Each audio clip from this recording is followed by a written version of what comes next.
Hey everyone, welcome back to a brand new episode of Psychedelic. I am Psychedelic. I am Mr. Psychedelic to you. That is, it is me, of course, Mike Brancatelli, your host of this show. And if you're new, thanks for joining us. Thanks for checking us out. Thanks for giving us a listen.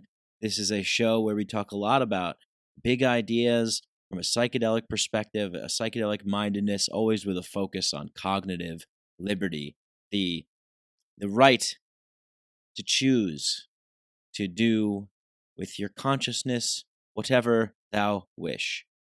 Because, of course, you own yourself, you own your body, you own your mind, you own your soul, you own your spirit, and you should be able to alter that or affect that in whichever way you choose without causing any harm to anybody else.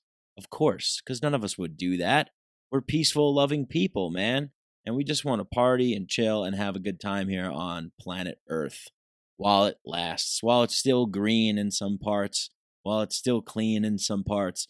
Because truly, there is beauty to be found everywhere if you just pay attention. I know that sounds a little cliche, but I'm running out of non-cliche things to say. I think there's a reason why things become cliche sometimes. It's just because there's truth to it. So trying to put my own spin on here. But anyway, I'm really super excited about this episode because got to talk with one of the dudes who I think is doing great things for the world of for advancing psychedelic discourse and dialogue, and for introducing these ideas, these kind of weird eclectic ideas that we talk about on this show, introducing them to a wider audience. It's none other than Shane Mauss at Shane Comedy on Twitter, ShaneMauss.com, and he hosts the Here We Are podcast. Here We Are podcast, where he interviews scientists about the meaning of life and much more, of course, because he recently just completed a 100-city comedy tour about psychedelics called the Good Trip Tour. And yeah, he's just a really super interesting dude. A lot of times in these podcasts, I feel super grateful to get an opportunity to talk to the guests that I get for this show. Usually the show goes for about an hour, sometimes a little bit more.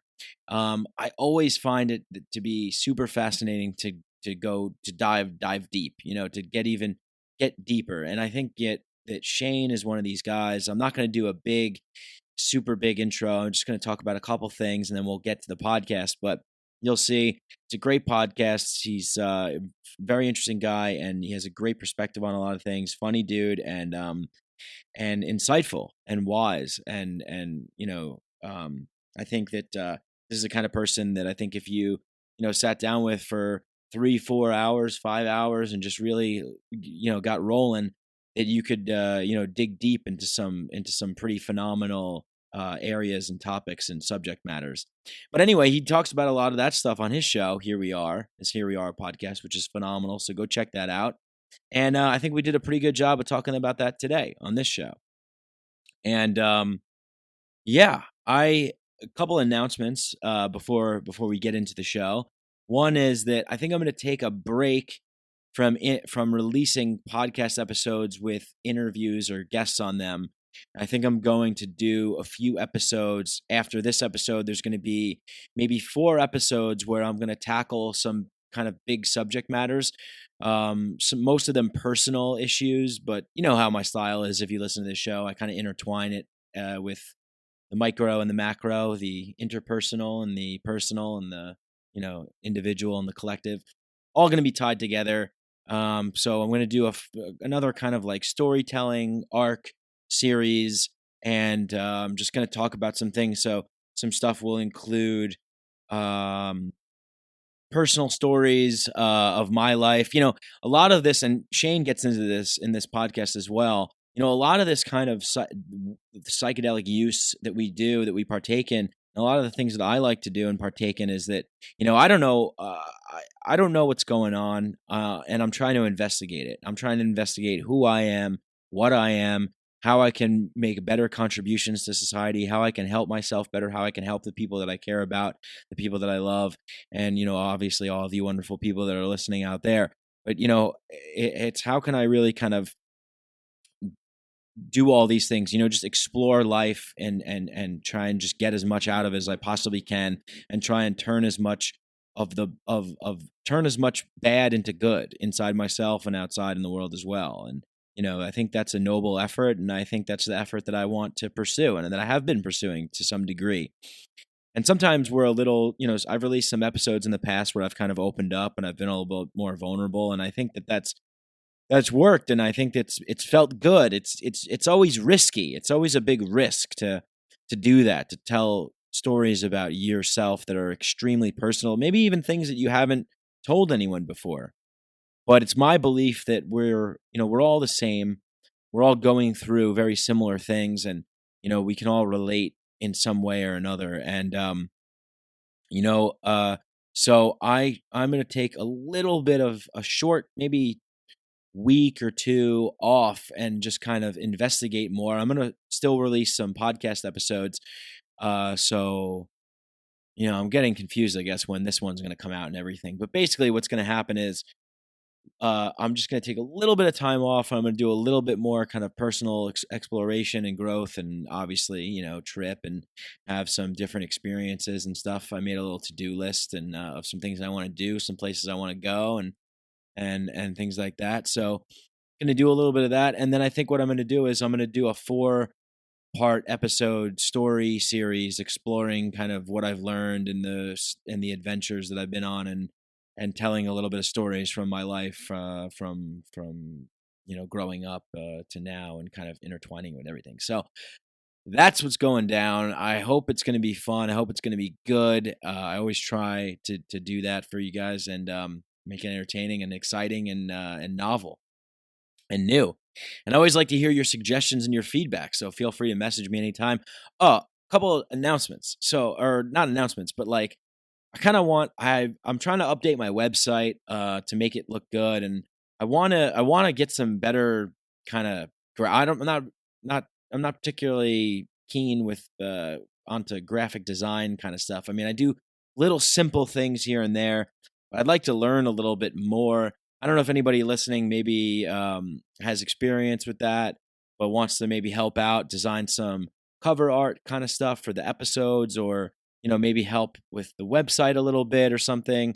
And, we can talk about compensation or whatever, but basically just want a little bit of help with that stuff. I want to, I have these visions of how I want things to be, and I have a very creative mind. Unfortunately, it's only me doing this stuff here myself. So it's hard to kind of like learn all these things that I have to learn and then do them. I'm trying, moving along. So any assistance or advice, or if anyone can maybe help out or has any suggestions, that would be awesome, because I got some really cool things I'm thinking about implementing and trying and creating, and I'd love to get some help on that. So that's one. And then the other thing is, if obviously, I say it almost every show, but you guys are all I have. You guys are the bread and butter. You guys make this thing go. So if it's not too much trouble, if you could whip out your phone, just go to iTunes, click 5-star review in the rating and review section. You don't even have to write anything. I mean, if you want to write something, that's nice. I always love reading those ratings and reviews. I'm about to read one in a little bit, because people take the time out of their days to say really just really nice things about me, and that's of course, I love to hear that, and it makes the show better, gives me confidence, helps me move forward and produce A+ type material. So thank you. And if you want to go a bit further, you can go to Patreon and just throw as little as $1 a day to Patreon there. So you just go to patreon.com/MikeBrank, MikeBranc. And I got a bunch of rewards on there. I want to start really developing a core group of dedicated listeners on Patreon who are contributing, as little as $1 a month is really all that you have to start off doing. If you want to go further, you can go further, and that would be awesome.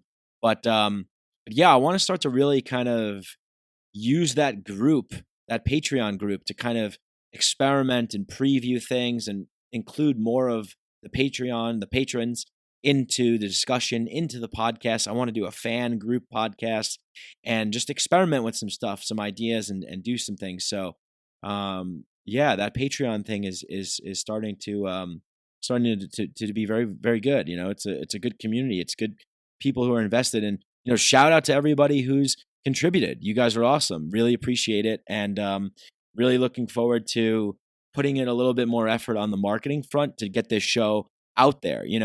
The ideas and the things that we talk about on this show, if you feel as strongly as I do about them and you feel as passionate as I do about them, it's like, well, how do we make more people aware? How do we make more people tune in?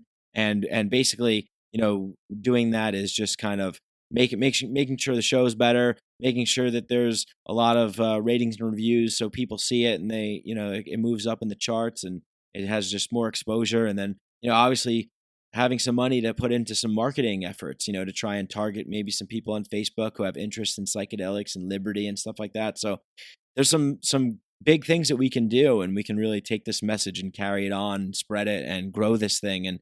And you guys are a part of that. So I thank you for being a part of this journey. And yeah, we got a great episode today, and I'm just going to read this a few reviews here from some people that left some reviews recently, and yeah, and these reviews are awesome. So I love them very much. We have K Bushel 324, sorry, left a review saying, "Watch this, it's important!" ! I'm so glad that I found Mike's podcast. I think it's very encouraging to see people not only confront, but also start a conversation around these very important yet often taboo topics and issues with such honesty and confidence. Please keep creating more content, Mike. Thank you. Thank you very much, K Bushel 324. Always a trip, Jeff Rule 8. Love listening to Mike's thoughts on everything from politics to drug culture. So shout out to you guys. You guys rule. You guys are awesome. Thank you so much for those kind words and leaving those reviews. And yeah, this is an interesting medium that we're in here. This is an interesting venture. It's sailing out into the uncharted. And I just want to read a little something that I wrote recently.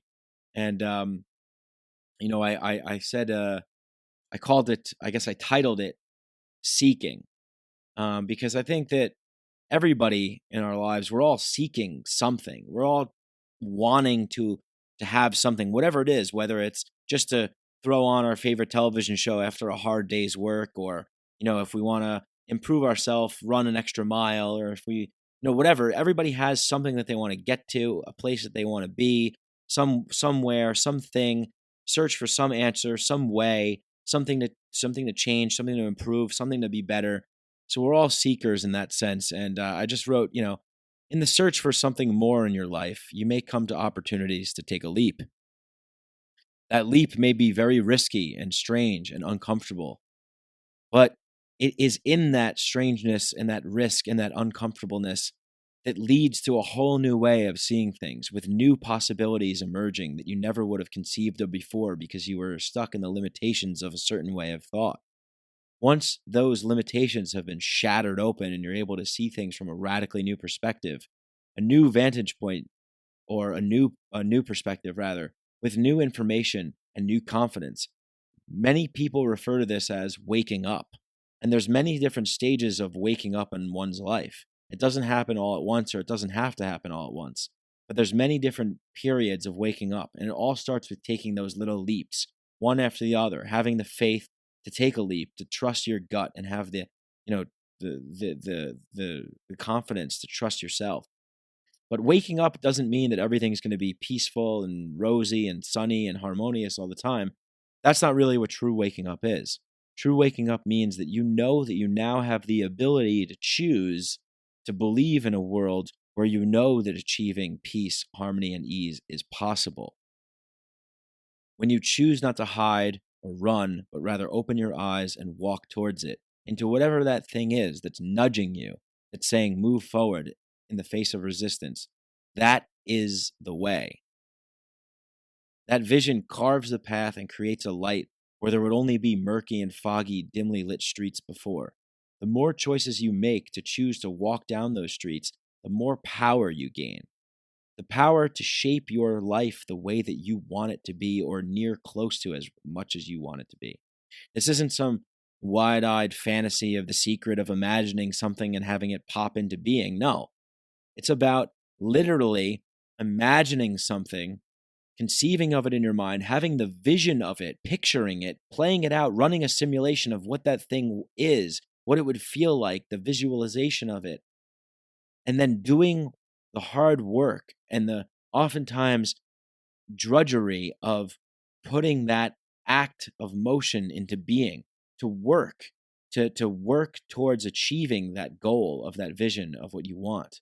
That's the tricky part, because it's like we're magicians and wizards, but we actually have to use the realm of the real world to take the visions that we have in our head to manifest them into reality.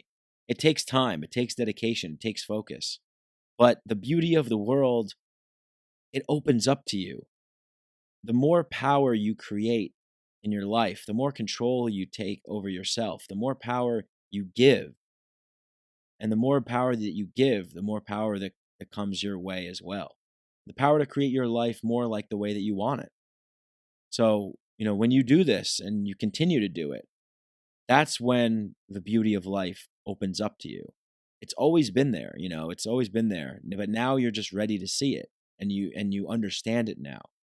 And whenever you get a glimpse of that unlimited potential, you realize that everybody has this power. Everybody has this capability to see things and shape their reality in the way that decreases suffering as much as possible in their lives and the lives of people around them, while propelling yourself forward with a content and fulfilled life worth living. Not everybody is ready or willing, but everyone is capable. And that is what makes the possibility of the impossible possible. All right, guys, thanks a lot to listening to this intro. You know what to do if you love the show. Like it, share it, subscribe, tell a friend, tell a coworker, neighbor, cat, dog, ant, slug, caterpillar, whatever. Go on Facebook and share it, spread it, tweet it, and leave ratings and reviews, and check out Patreon. All right, thank you so much. Without further ado, here is host of the Here We Are podcast, comedian Shane Mauss. Psychedelics are illegal not because a loving government is concerned that you may jump out of a third-story window. Psychedelics are illegal because they dissolve opinion structures and culturally laid down models of behavior and information processing. They open you up to the possibility that everything you know is wrong. We don't need new laws that control our consciousness and rigidly place it in a prison. Cognitive liberty. The fact that as adults, if we're not hurting anybody else, we should have the right to explore the contours of our own consciousness without any mediation or legislation on the part of somebody else. Reject authority. Authority is a lie. Voice of perception. Information is power, but we have to seize the opportunity.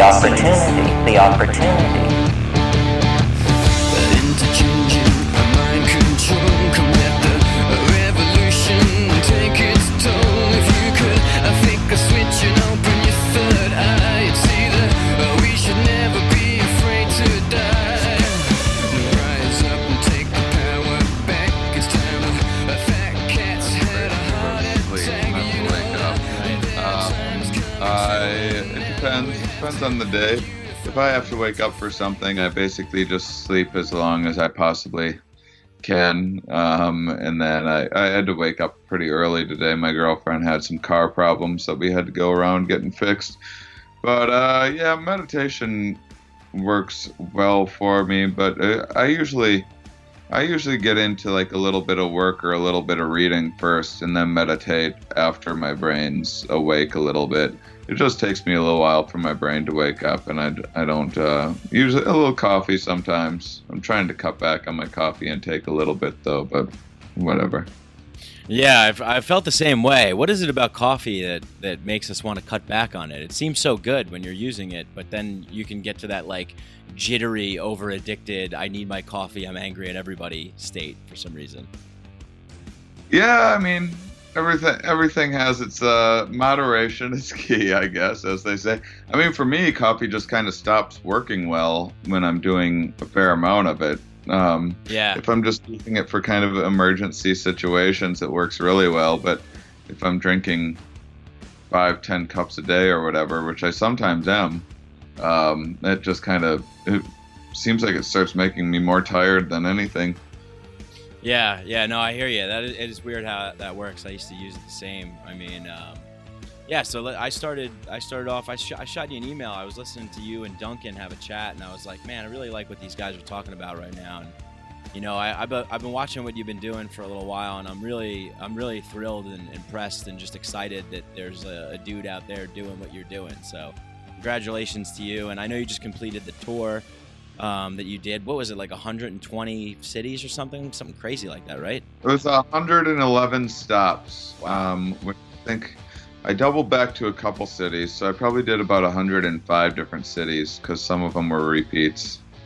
Yeah, 111. That's a nice number. 111. That's got to be some kind of satanic thing or something, right? I don't know. Yeah, I pretty much only do satanic rituals as often, and just you never know, just in case. Yeah, just hedge your bets, play safe. Yeah.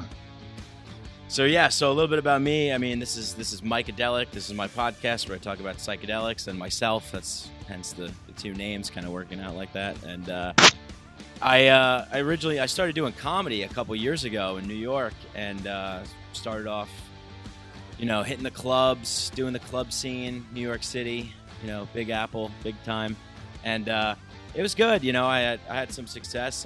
Made some good friends. Probably some people that I've hung out with some comedians that are doing some things in New York, and it was good. But then I started getting into this psychedelic business, and it kind of changed my life. Made me kind of switch gears a little bit and change things around.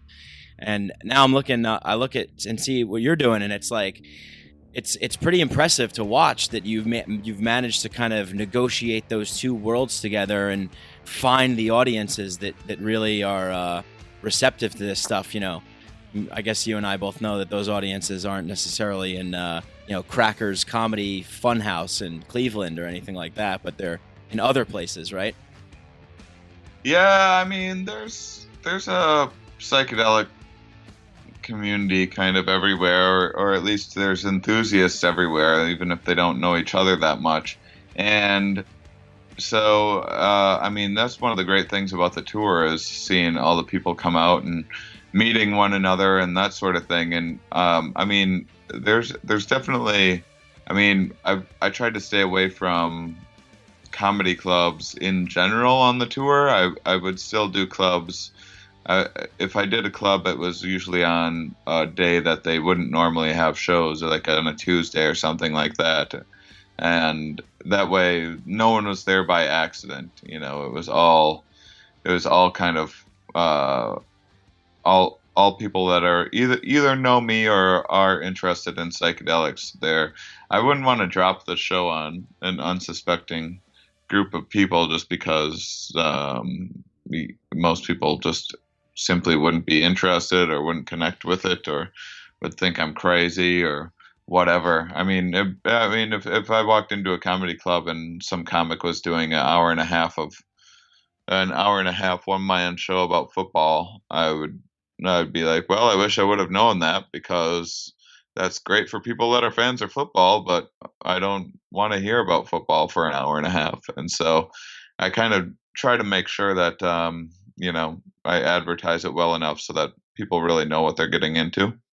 Yeah, that's awesome, and you have that following now of people that are coming out to see you and stuff, and that's really cool. So how did that evolve? Like, when did that switch kind of take place where you were like, you know what, I'm really going to go for this and develop a whole kind of routine, focused on psychedelics and science, and obviously the things that you talk about in your podcasts. Here we are. Which is a great podcast where you interview a lot of scientists and talk about the meaning of life. So how did that kind of evolve? Like, you're doing comedy and you're kind of incorporating these things in and slowly build, or did you just try and make a hard switch?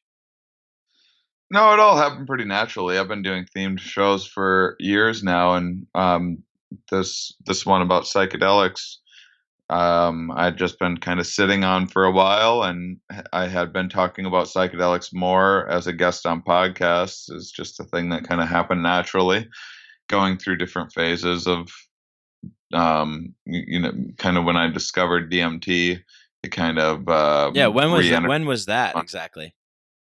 I don't know, 4 years ago or so is when I really started doing a fair amount of DMT, and that kind of rejuvenated my enthusiasm for psychedelics. Not that I didn't have, had never really gone away, but DMT got me very excited about things, and so I talked about it on podcasts some, and then next thing I knew, I was kind of becoming a little bit known for this guy that talks about DMT and psychedelics and science. And so I tried out this show that I'd been kind of sitting on and had been brewing for some time, and people liked it right away. It took me a long time to kind of figure out the marketing and figure out how to target the psychedelic enthusiasts out there, but it ended up working really well. And so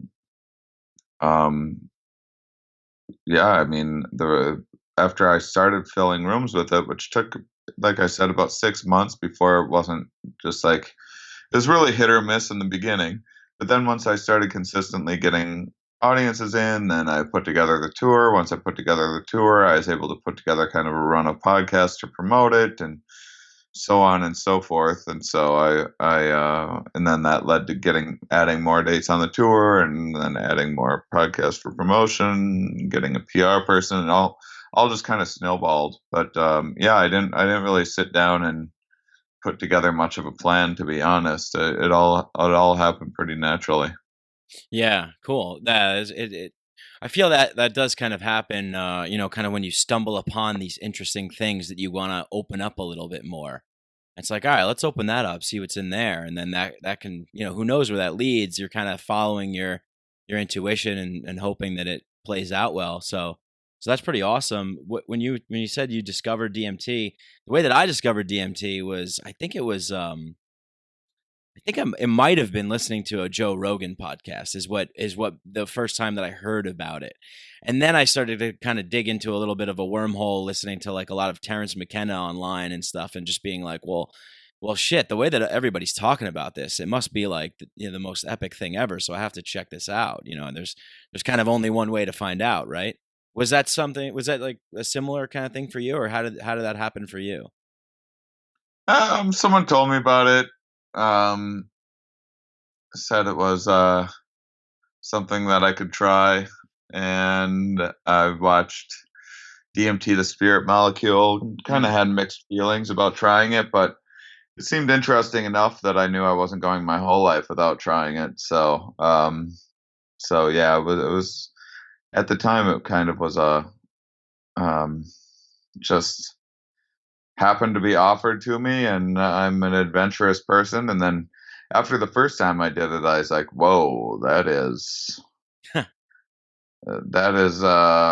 something very different than anything else that I've done. Do you still feel that way when you do it, or is it? Yeah, it's still, I just did it again for the first time in like 9 months recently, because it took me every time I do it, it seems like it gets more intense now. So I can't even do it as much as I once did. Although I'm trying to get back into it and do it a little more often. I just want to check off a few things off my kind of to-do list over the summer first before when you smoke DMT, it's really hard to stop thinking about DMT. And it really kind of consumes a lot of mental real estate for a while, for me anyway. Just kind of, it's a lot more fascinating than paying bills and and updating your calendar and things like that. Oh, so I don't know, man. I update my calendar pretty psychedelically. Yeah, so there has to be like a little bit of a balance there, but yeah, DMT is still one of the most fascinating things I've ever done, and I'm putting together more shows more specifically about DMT in the future, and so I'm kind of looking forward to that because I'll be adding some artwork and stuff to my show, and so people can kind of see some of the imagery and get a little bit of better sense of things without having to do it is the idea. Kind of Cool. trying to go on a virtual trip. Yeah, that's a very good idea. I almost just said a really very good idea, like I'm Trump or something. A really very good idea. um, Sad. I know. Yeah. What is it? See, this is the problem. He's invading my content. You got to shut down the news as much as possible. Try and not let that I know. poor vocabulary seep into your brain and take over. I know it's hard. But that's a really good idea, is what I was going to say, because that kind of gives people a chance to have somewhat of a similar experience to what a trip would be like without actually having to do what is somewhat the brave and scary part of actually taking it. And then maybe they would feel comfortable doing it after having experienced something like you were talking about putting together. That's a pretty cool thing. Yeah, we'll see. It's coming along. I'm pretty excited about it. I was going to try the first shows of it in August, but I might not have enough time to plan at this point. And because I'm coordinating with different artists and stuff like that, and figuring out all sorts of interesting ways to go about doing this. So, Do you know? Do you know, or have you spoken with an artist named Android Jones? I know of him. I haven't spoken with him, but I believe we know of each other, and I, I think, I don't know. I think like the director of my documentary or something like that got a hold of him Yeah. and was yeah, interested in some of his stuff. Yeah, he's doing some. There's a few people out there doing some pretty incredible stuff, Mm-hmm. and yeah, he's one of them. Yeah, you gotta like find these people. There's a whole kind of I guess subculture of people. It's somewhat you just have to navigate, I guess, and kind of find them. It's I wish it was kind of more broadcast out so it was a little bit easier, but that's the way it is.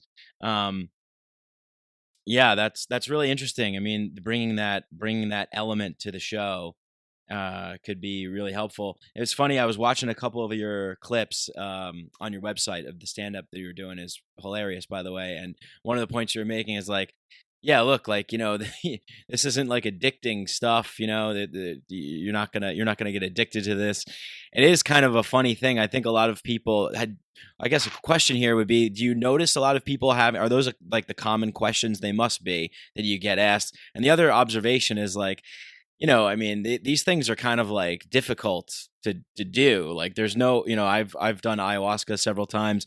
It is not something that you are like addicted to. It's quite the opposite. I think it's pretty funny because of all of the kind of indoctrination and the stigmatization that the drugs have had over the last 30 years. I think, my parents still think that smoking marijuana is the devil's weed. It's a, so it's hard to kind of chip through that. How do you kind of, do you find yourself like having to do that, being somebody that like, do you feel like you're someone that has to kind of like ease people into what this is and kind of warm them up to the idea of this being like a kind of like a rational thing? Yeah, I mean, I'm trying to bring everyone together a little bit. Hopefully, I'm trying to be as inclusive as possible. You need to be a little careful with that too, because when you try to make things overly accessible, they can be watered down and dumbed down too much. But I try to give people credit. I'd say probably my favorite my favorite kind of reaction to my show is the people. It's usually like someone's significant other or a enthusiast like sibling or coworker or parent or something like that they've been trying to kind of explain this stuff to but didn't quite know how, and that person comes to my show having never done a psychedelic but just kind of wants to know a little bit more, and then feels a little more open-minded about things after that.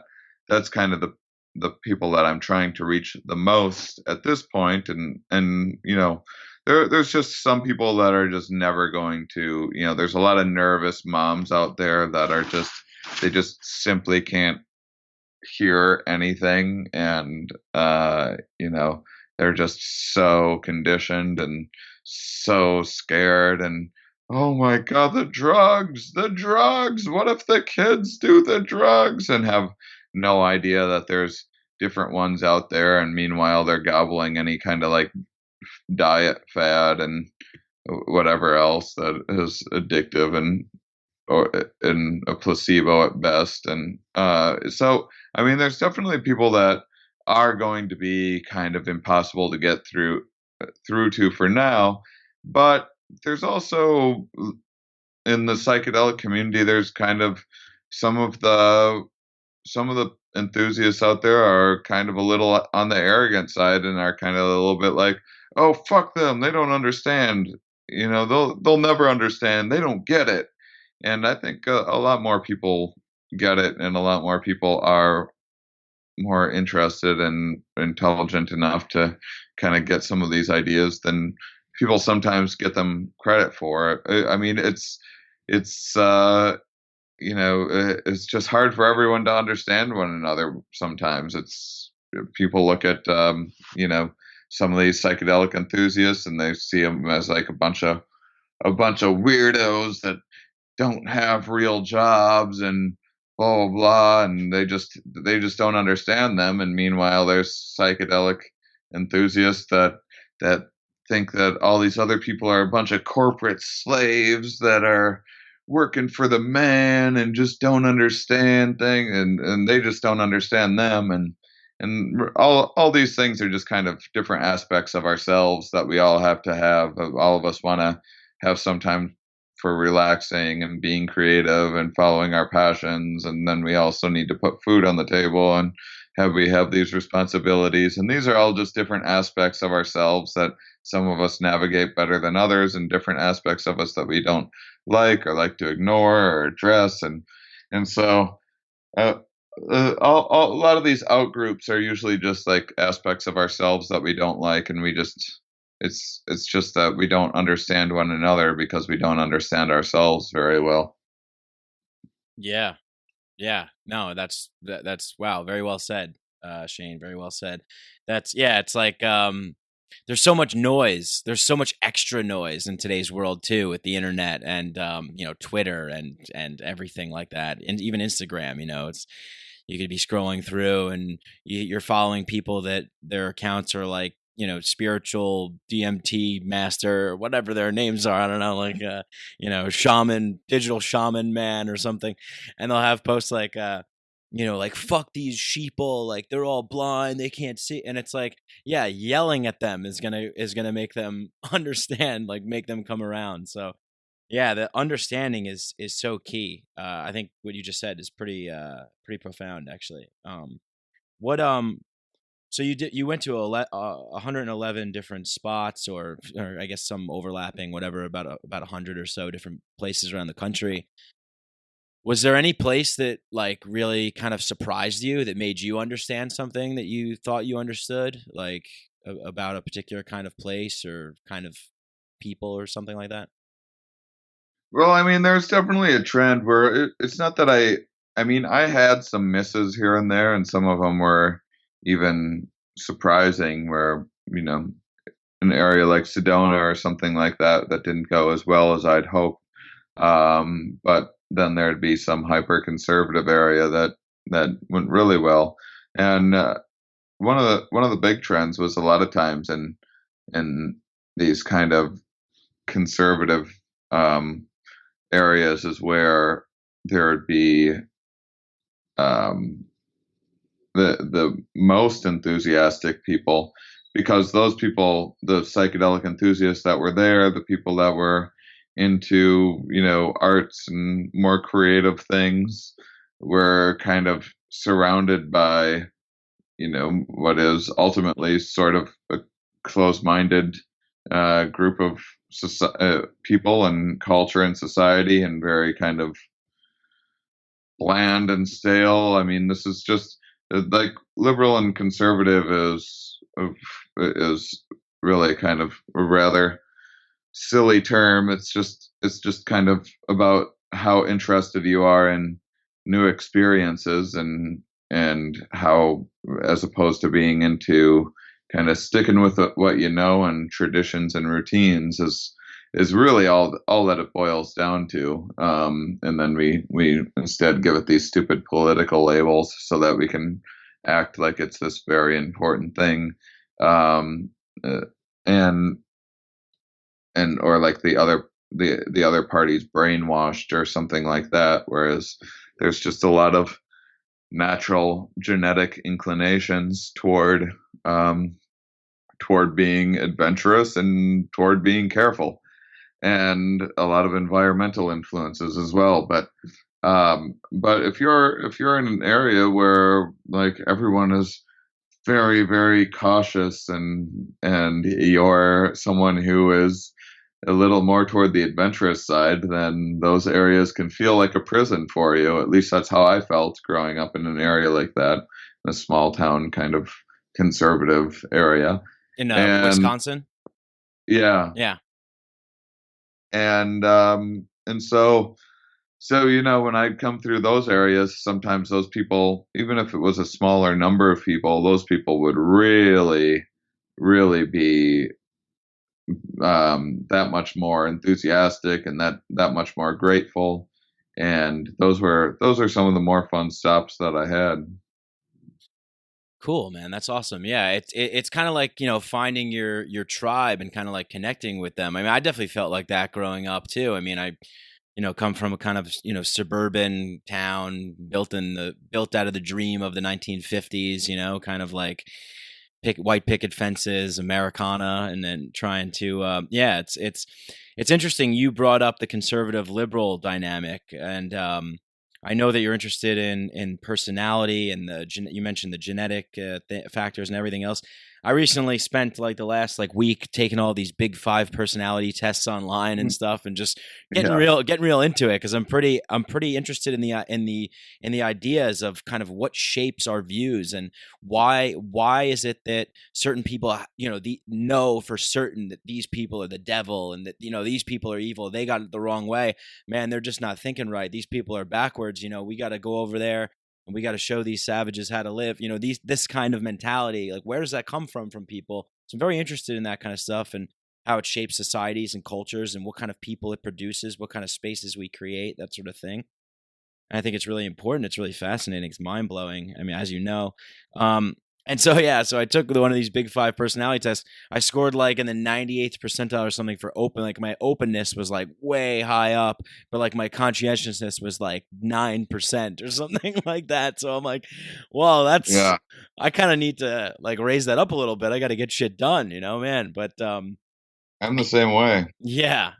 Well, I mean, you're getting shit done though, so kudos to you. I mean, yeah, but it's an effort, right?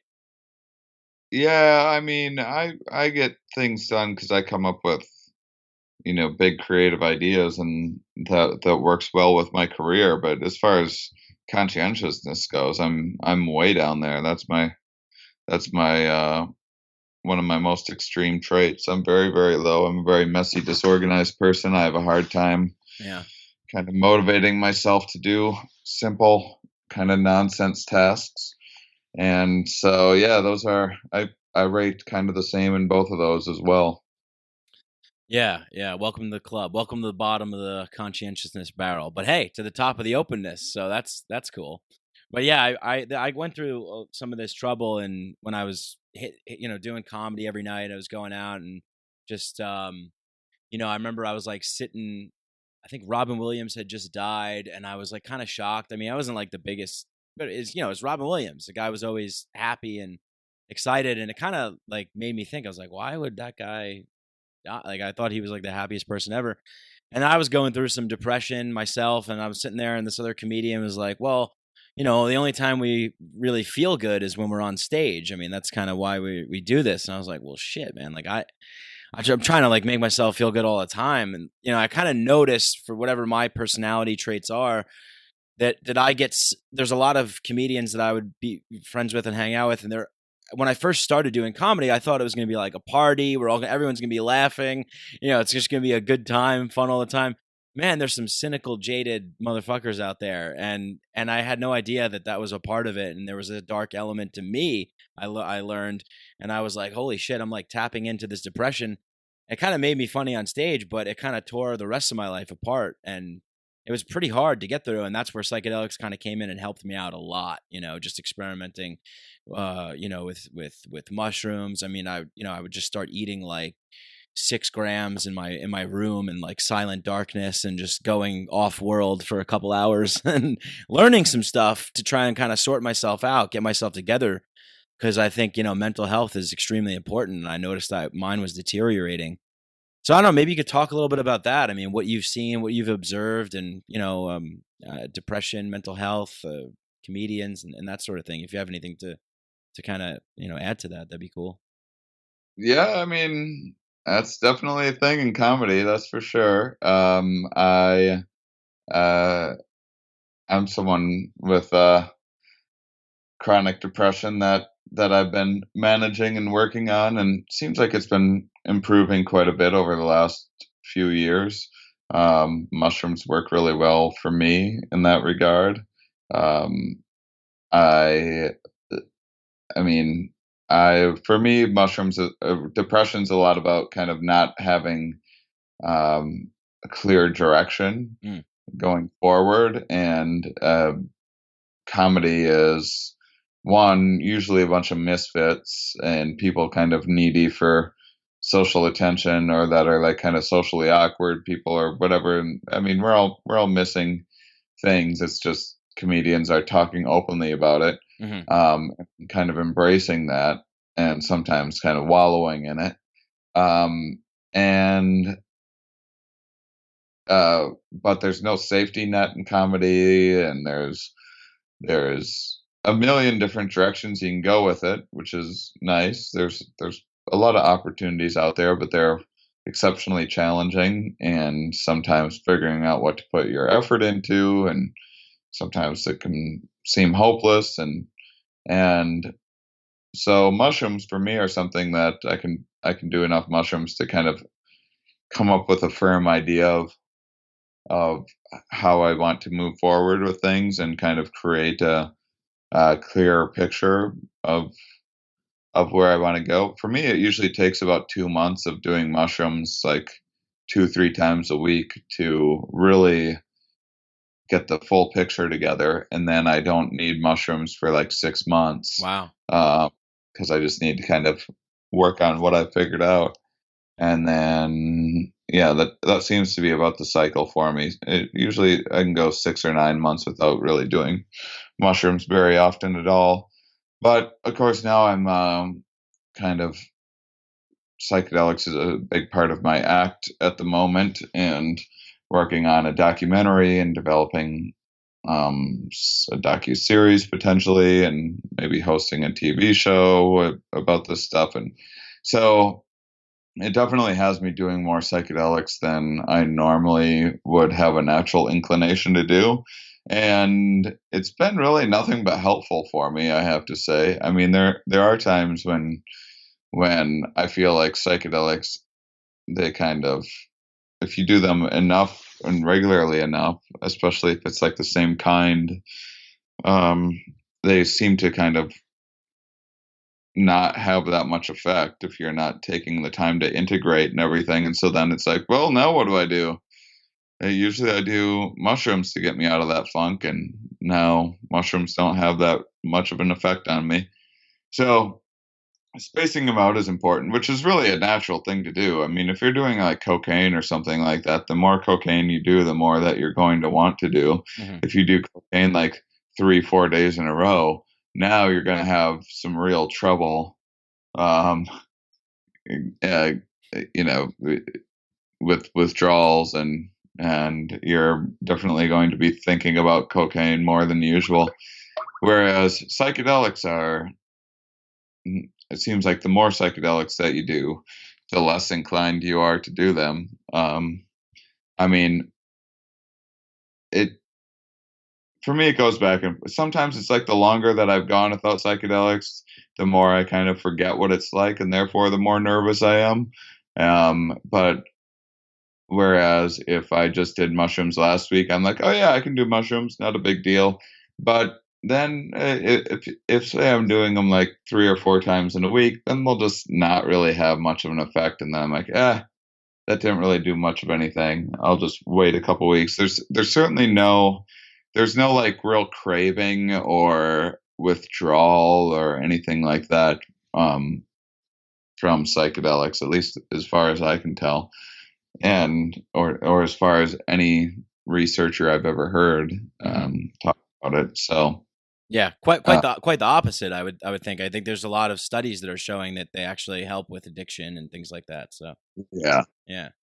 It's pretty fascinating, and like the way that you're talking about it, I do the same thing. I mean, I not nearly to the extent I think that you do, but in a similar fashion, in the way that we're kind of using these things as tools. And I think like, is that your typical method of use? Like, are you doing it solo by yourself? Or are you with people? Or do you have like a typical way of doing it?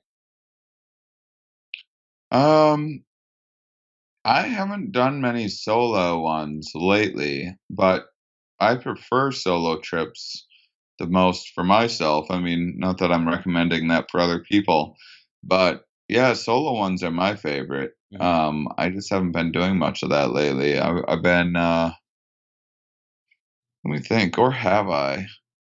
Uh, yeah, a little of both. I've been more.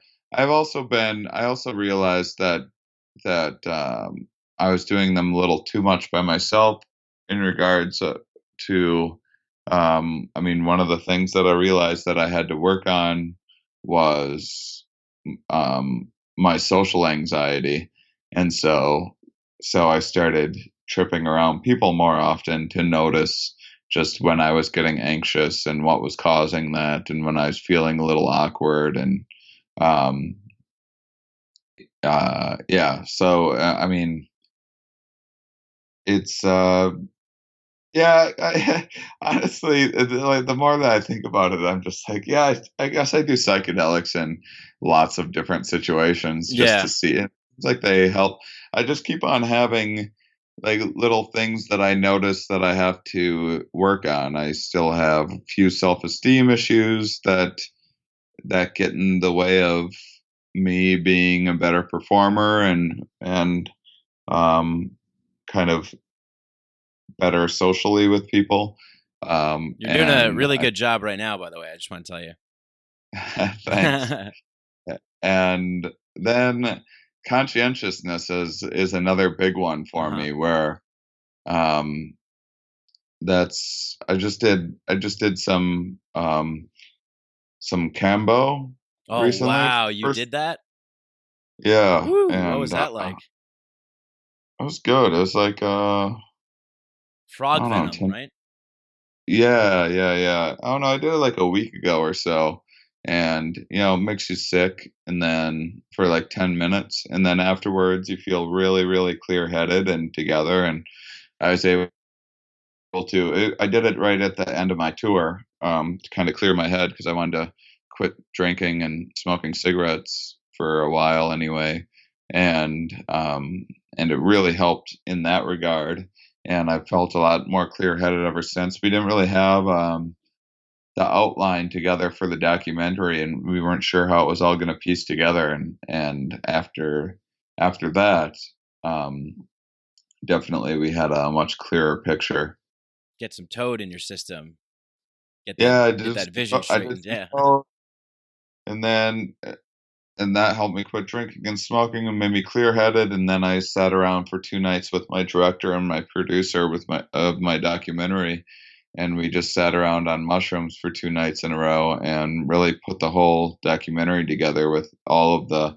We had most of the footage shot and just didn't really have a sense of how to structure it and put it together. And that's when mushrooms are fantastic, is when you have kind of all these ideas and you're not really sure what to do with them and how to piece things together and what the the path is, what the structure of it is. That's when mushrooms are really helpful. Yeah, I'm not sure who it was. I think it was, I forget exactly who, but I know there were these experiments on the early stages of psychedelic research at Stanford University. I think they were giving people either LSD or synthetic psilocybin, and to researchers who have had these complex problems. And then Yeah. they gave it, you know what I'm talking about? Yeah, there was like 46 researchers. They'd have them come in with, or different. I think it was like engineers and different people in all these difficult fields come in, and they're like, come in with the problem that's been a pain in the ass for you for the last 2 or 3 months, and then I believe it was psilocybin. Mm-hmm. And then they gave them psilocybin and played them music and had them relax for like 2 or 3 hours. And then after that time, they allowed them to work on their problem. And something like 42 out of 46 of them came up with solutions. Yeah. Which is pretty incredible. Yeah, I bet those other guys were feeling like shit. Like, what the fuck, man? all these other guys came up with solutions. Made some progress, or they just got too nervous about it, or I don't know. I don't think mushrooms are a fit for every single problem, and especially mushrooms you don't know what's going to come to the surface. Sometimes you might come there being like, hey, I want to work on this physics problem that has been a real challenge for me, and then you eat mushrooms and start thinking about your childhood and some sort of issue with your parents that you need to resolve that isn't what you intended on resolving, but that's what ends up being resolved. So Yeah. I mean, still, those are pretty impressive numbers. When it was something to the effect of like 42 out of 46 people, it was something right around those numbers. So that's impressive. Yeah, very impressive. You're right, and that is another thing. It's like you never know what could pop up, and I think what Sarah Gale and a couple people over, I've had her on the show before, Zendo Project, what they're doing, I think is really cool because there's tons of kids, and I used to go myself, music festivals, and not so much anymore, but you're taking all kinds of things there, and you never know what you could be like dancing to your favorite band, and then all of a sudden remember something horrible about your father, and then you're like, oh shit, like I got to go get some help. And so I think what they're doing is really cool, because you're totally right. You never know what could bubble up, so you got to be careful with that. And I think we need some more of those kinds of spaces and places where people can get kind of help. We need, I think, in a lot of ways that we're in this weird era right now where there's like, I don't know. It just seems like this is the right time for this. Do you ever get that kind of feeling? Like it's the right time for this kind of stuff to be talked about more and to be shared more, just because, I had this guest on my show, Daniel Pinchbeck. He's author of a book called How Soon Is Now. It's a really fantastic book talking about all of the problems that we're going through. And the way that he kind of looks at the world is as if we're going through this kind of almost like a shamanic initiation phase where there's a lot of turmoil that's happening. Like we're in this big collective, like bad trip, like Trump is president, like there's all these weird things that are happening. And he looks at that as like the shadow of our unconscious that has like come to the surface. And now we have to like face this thing and deal with it. I think it's a pretty interesting take. I mean, what do you think about that? Yeah, I mean, I enjoy that take. I mean, I wonder if it's, I mean, I do think that there's a lot to that. Mm-hmm. I do wonder if that's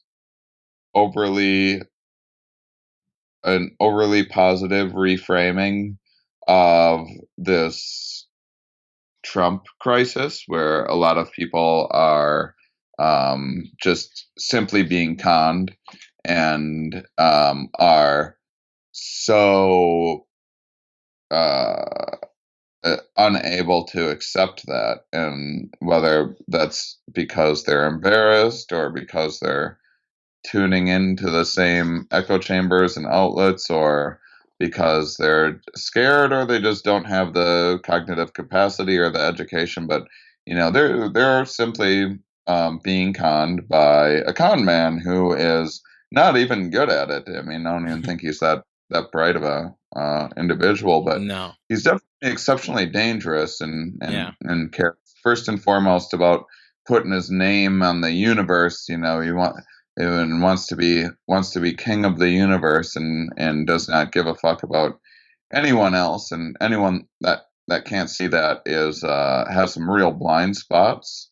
But I mean that might be an issue where this is a reflection of our own inner greed and ego and selfishness rising forward, and there's enough of that out there that people are admiring that trait and praising that trait because that's something that they're valuing in themselves, and that's what they want to be, and they want to be king, and they want to speak their mind and be able to bully people around. And I mean, I hope that that's not a reflection of.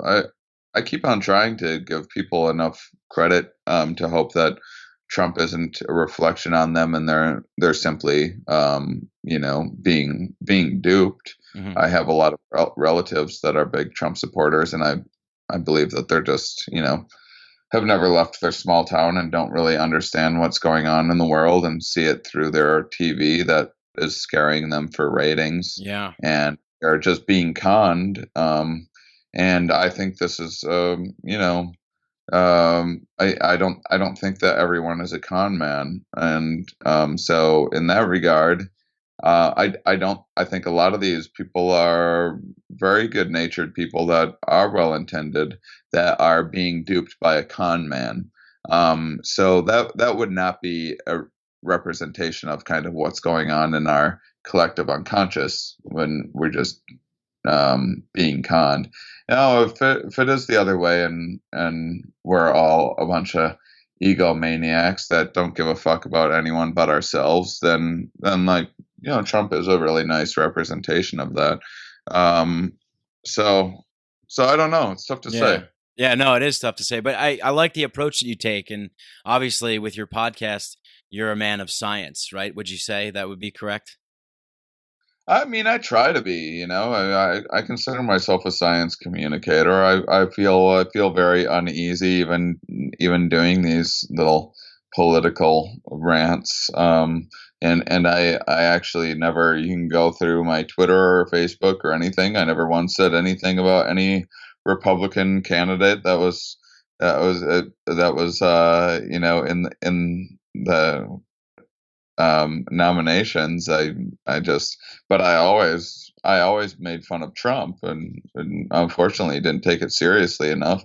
I mean, it might be a reflection that we're so addicted and caught up in television and reality TV, and I mean that's something that a lot of people are actually falling for, and really don't have a clear understanding of how fake it is, and listening to. I mean, I have friends in comedy that call into local morning radio stations to do like these characters to like play a hillbilly to ask like some dumb question or whatever, so that people can go, man, this caller called in and he sounds so stupid and he has this dumb question. And these are all like scripts that there's like a whole team of people creating for these syndicated shows, but people think this stuff is real, and so I mean it could be a symptom of that people are worshiping these televisions, and it's their only escape from their miserable lives is to get stuck watching this moronic, mind-numbing stuff just for a little bit of an escape from their horrible jobs. And so they're voting for trying to turn our country into a reality show as well, because that's the favorite part of their lives. But yeah, I never said anything negative about any other candidate other than that con man, scam artist, reality joke of a human being scumbag. But I don't like to get political, is what I'm trying to say. Yeah, no, I hear you. I understand. I think it's I've been trying to step away from it too. I used to do another show where I was it was kind of all about, you know, the politics and breaking down the election, and I kind of like didn't like what I was becoming. You know, it was weird. Like Yeah.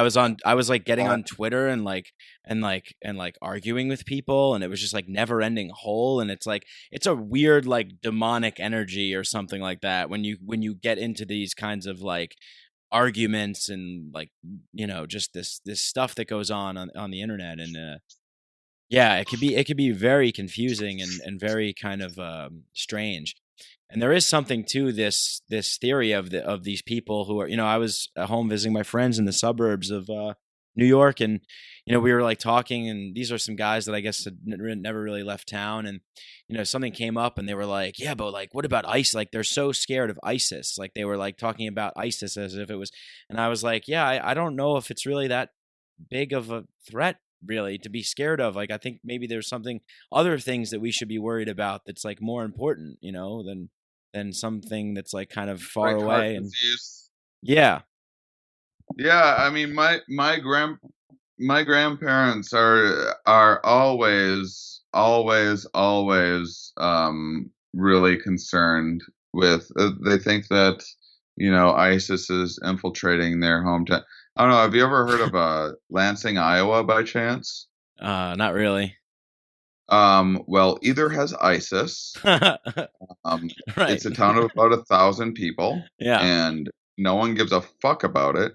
And it's deteriorating rapidly, and ISIS is not moving in there. It is nowhere on their target list, and they're just so deeply, deeply concerned about it. And this is a lot of this openness stuff where there's a lot of this kind of embodied consciousness where you have people that are, if you take, say, my grandparents, for example, that are toward the end of their lives, and they are living in a broken down home, in a broken down town, in a broken down body.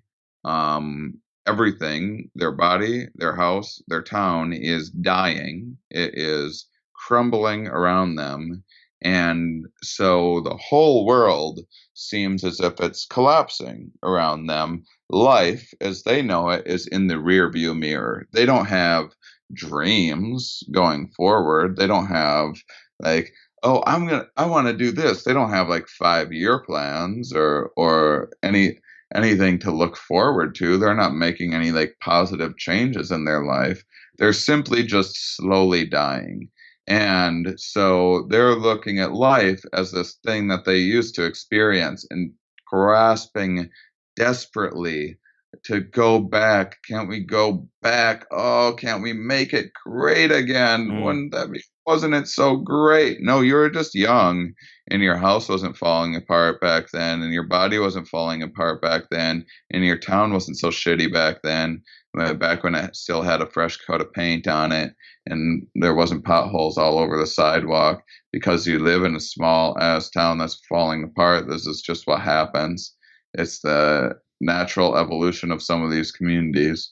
And people want to build new houses in new areas and start fresh, and they don't want to build a new house surrounded by what is now a ghetto because it was built a long time ago. And and younger people are buying homes now, and this is just quite a natural thing to have happen. And farming isn't what it used to be, and it's all industrial farming and everything else. And so you know, all they know is they turn on the TV, and then the whole world is threats to them. And then they turn on the news with this idea of like, oh, the news has these important things that we need to know about. You know, this is well-intentioned, trying to inform themselves, but the news is, you know, based on ratings, and the more ratings they get, the better. And these these kind of scare tactics and sensationalizing these anomalies are a great way to grab people's attention. And so, rather than sitting there explaining heart disease, which is just depressing, people don't want to be depressed. Hear about heart disease, hear about how you have to eat better. Mm-hmm. Is like really inconvenient. You don't want to turn on the TV and get some lecture about your dieting and then hear about how like all life ends and how what an impossible feat it is to take to work toward curing cancer and these things that are an actual threat. What you want is like a good old fashioned scare. The same way we watch horror movies and everything else. And so that's what the news is really, really good at delivering, every single one of them. And, it's just for different demographics. Fox scares a bunch of old conservatives and like the small town folk, and then MSNBC scares liberals with like everyone. The KKK is everywhere. Fox is saying ISIS is everywhere. MSNBC is saying that the KKK is everywhere, and I don't know what the fuck CNN is doing, just some pop culture garbage last I checked. But it's all just it's entertainment, it's ratings, it's because to go and learn something, you have to do like what I do on my podcast, which is you have to go and talk with people that actually study things, and some of this stuff can be really dry and really mundane, and people are listening going like, this person's a comedian, when are the laughs, and I want cut to the chase, I want that exciting part. And so it's just a lot more effort if you want to actually inform yourself and learn something and change your perspective, and that can be really, really, really hard to do. This isn't like this is me talking from my own experiences. This isn't me talking like I did it and I'm here to tell you how. This is me saying this is life is exceptionally challenging. It is exceptionally challenging to change your perspectives on life.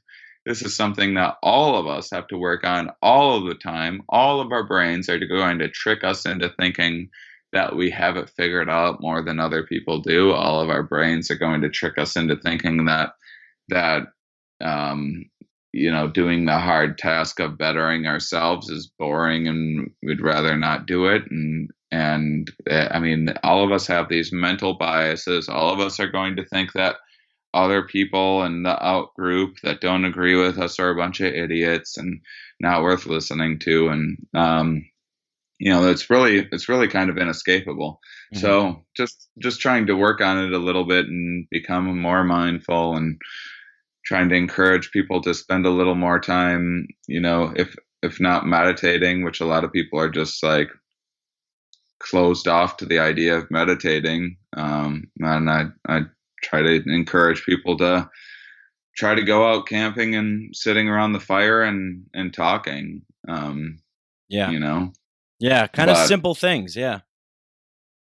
I mean, that's kind of what we were built to be doing. Mm-hmm. But then, of course, I don't have kids because I was smart enough to not be weighed down by that. Sorry, all the parents out there. So I don't have a lot of parents to listen to my show. It's all good.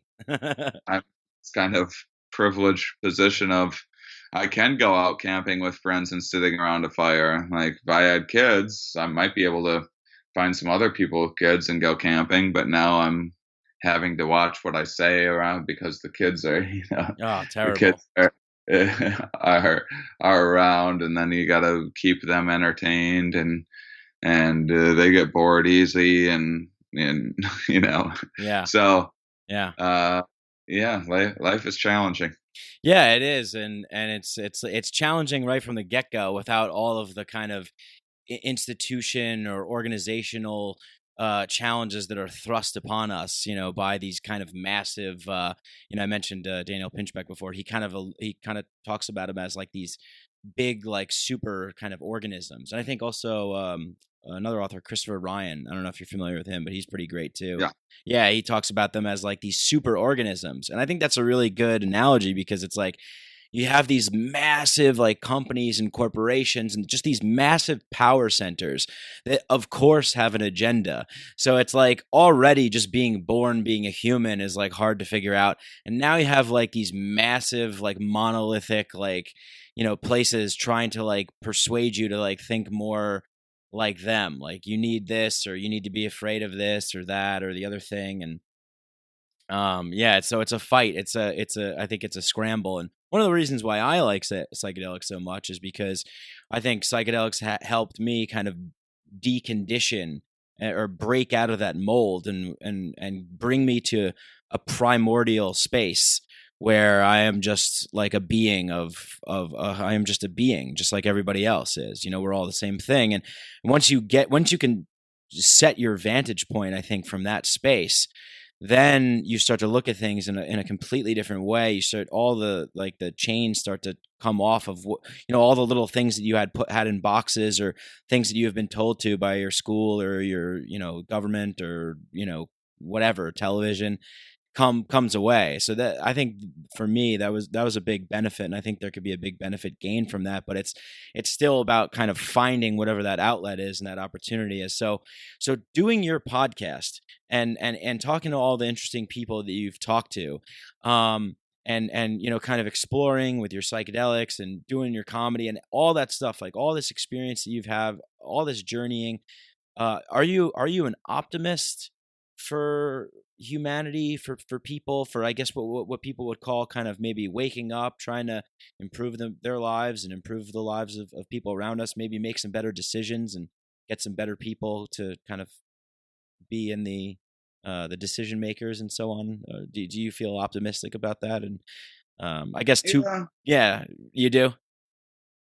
Yeah, I mean, I think that things are opening up. I think that we're able to have a lot more conversations about this kind of stuff than we used to be able to on a global level. I think the internet, for all its many, I mean, people can pick and choose and get down into these weird, stupid conspiracies and decide that they don't want to vaccinate their children and all these other kind of ridiculous things, and buy into these like fun conspiracies because they're entertaining. You get to think that you know more than anyone else because you found some weird site with. Wait a second, Shane. You're trying to tell me you don't know about the lizards on the moon? You don't know about that? Yeah, no, I know about the lizards, and I'm in their control right now. That's why I'm. Yeah, he's a shill. Yeah, exactly. But other than, I mean, I think that entertainment is maybe the way forward, because it's what people retreat to always when they're at work, listening to podcasts. And now is like that's the thing that people used to just have to sit miserably at work and listen to the same thing over and over again. There's like a lot of truckers that listen to podcasts now, where before it was like maybe you'd get your talk stations or whatever, which are garbage. Maybe you'd get your same music over and over again, which can get a little boring if you're driving all day. But now there's this world of podcasting where people can listen to a history podcast, and then a psychedelic podcast, and a comedy podcast, and a science podcast, and everything under the sun. And if they're into fishing, I'm sure there's tons of different podcasts about fishing out there. I'm not into fishing. I haven't looked into it, but I imagine there's tons. And so if that's what you're into, you can learn more about fishing than you ever could before. And then you might hear people on that fishing podcast talking about some new board game that they're playing, and that might get you into board games or something like that. Now you're off and listening to this other thing. And it's kind of like this Wikipedia wormhole where you can keep on. Oh, I want to learn about this. Ooh, what's this thing mentioned in here? Now I can learn about that. Podcasts are sort of the same way in that regard, and I think that I'm optimistic in that regard. But I also just got done with a 111 city tour where I got to actually hang out with all of the smartest, coolest, most interesting people, because those are the people coming out to my shows. Whereas, eventually I'm going to have to start going back to comedy clubs more to work out new acts before putting together more tours like this. And I imagine I'm going to have to go through the same discouraging crap of like seeing people drinking too much and being assholes. But I would say I'm optimistic. I certainly believe in myself and my ability to communicate some of these ideas to people that wouldn't normally have them, and that's what keeps me going. And I think that I've been able to create a tiny little bit of change in the world, and I'm a no-name comedian that no one's really ever even heard of. And so if I'm able to do that, and have other people that listen to my podcast go and then show off their knowledge at dinner parties with something they heard on my podcast, and then that inspires someone else to go and read a book about evolutionary psychology or something, I think that does give me hope. So yeah. I mean, it's tough. Who knows? It's gonna be hard for people to be like, hey, we need to be more open-minded, when some people are just very, very close-minded about life, and that's just their natural state, and they view it as a virtue. It's going to be hard to open those people up to seeing other people's point of view, and they're definitely going to fight against any kind of progress. But the world keeps on changing, whether people want it to or not. So unfortunately, those people are just kind of going to get left behind. Yeah, I think you're right. I think you're on point with that. And yeah, you definitely turned me on to Robert Sapolsky. I had no idea who he was before, and then you started talking about him, and so I picked up one of his books, Why Zebras Have Stripes, and started reading Why zebras don't have ulcers? Oh, why zebras don't have ulcers? Right. Sorry. Yeah. Why zebras don't have ulcers? I don't know where I get that stripes from. Yeah. Something else maybe. But yeah, very fascinating guy, interesting guy, and yeah, I think that is the way forward. I love doing podcasts, and it was weird. It was like when I was on stage, I felt like I couldn't really talk about the stuff that I really wanted to talk about, and also it was like I started to develop all these interests. So I'm like, where do I want to waste my time, like kind of just hanging out and kind of thinking of like dick jokes or whatever, or do I want to spend my time kind of like researching and doing this kind of new thing? This is like what am I doing? I'm a podcaster. Like it's kind of weird that it's just like a new thing. So I hope I'm able to do a good job of making these shows interesting, exciting, having cool guests on like you, and adding some humor in when I can, and then just making it interesting and gripping and entertaining, and hopefully, like you said, just spreading that out there. I think that's the way that you get things to change, because when we get that spread out there, cool people start doing cool stuff, and then then you see, laws changing and rules changing because people are changing and society's changing. So congratulations to you, man, because you're doing your part. You're definitely knocking it out of the park with your show and with your tour and everything that you're doing. Just the fact that you exist in the world and you keep doing the things that you're doing is inspiring to me and to everyone that listens to my show and everywhere else. So yeah, thank you for being on today and spending time with us here. And yeah, to shout out to all the truck drivers out there, the audio is good now, so you guys can hear it over the loud truck noise. Yeah. Yeah. So, all right. So last question then is kind of, like, where do you, well, I guess a two-part question. One is, what's a common theme that you've seen or that you've learned, like from interviewing all the people that you've had on your podcast? What seems to be a common kind of thing that maybe you didn't really understand or that you understood now, or just a theme that is very exciting or compelling to you. And then I guess after that, you could just kind of give your, well, I'll ask you the next question after that. Yeah. Just, it's funny how, just how nuanced life is, I guess, is just what I like about science is how willing scientists are to say, I don't know. I think that's really, really refreshing, and it's a really useful tool. You can take something like nature versus nurture, and that's something that basically any scientist these days is like, well, it's a combination of both. We don't really say that anymore.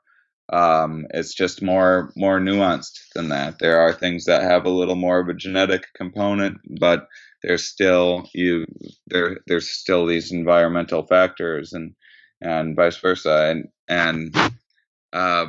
So yeah, I think just realizing, like, I'll talk with someone and I'll think for sure that I have it, kind of figured out, and this one little aspect of science, I'm like, well, I've heard this 10 times before and I've read it in books, and so I know when I say this that this is correct, and then I'll have a scientist correct me on what I said. Well, actually, there's some new research that says this, and so it's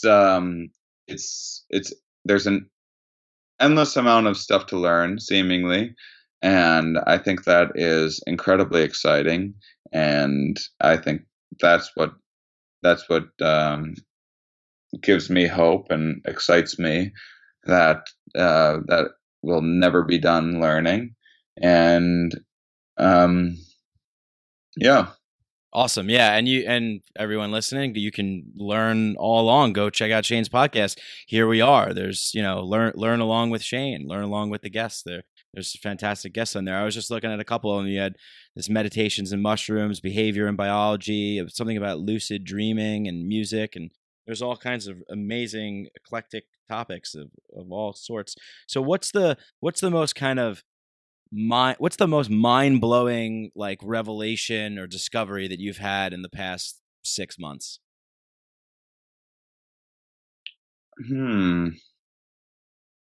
Oh boy. Yeah, save the big one for the end. In the last 6 months,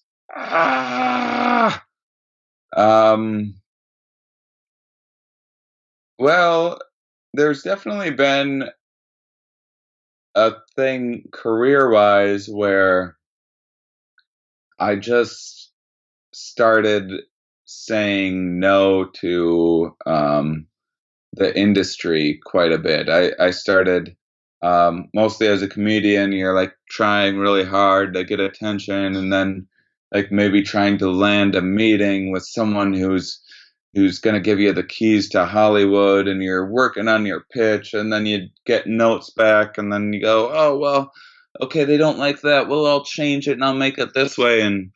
And 6 months ago, I kind of, or maybe a little longer than that, but 6 months ago is when it really started paying off. I was just kind of like, fuck it, I'm done. I'm not taking notes from anybody. I mean, I'm happy to take some suggestions and everything, and I'm happy to hear people's opinions, but I'm not going to cater to what other people want anymore, and I'm just going to do my own thing, and I'm going to make it happen by myself if I need to. Now with crowdfunding and everything else, it's possible to do that. Fortunately, I haven't even had to do that yet, but I've basically been telling the industry, like, no, I'm not really even interested in meeting with you, or going in and being like, here's what I want to make. If you want to make this with me and be a part of it, you can. But this is what I'm making, and that, like, you don't get to say this or that. And ever since I started doing that, it's kind of like dating, where once you stop acting interested, all of a sudden they become very interested in you. And so it really drove, the stupid thing that your mom will tell you about, like, be true to yourself or whatever, really ended up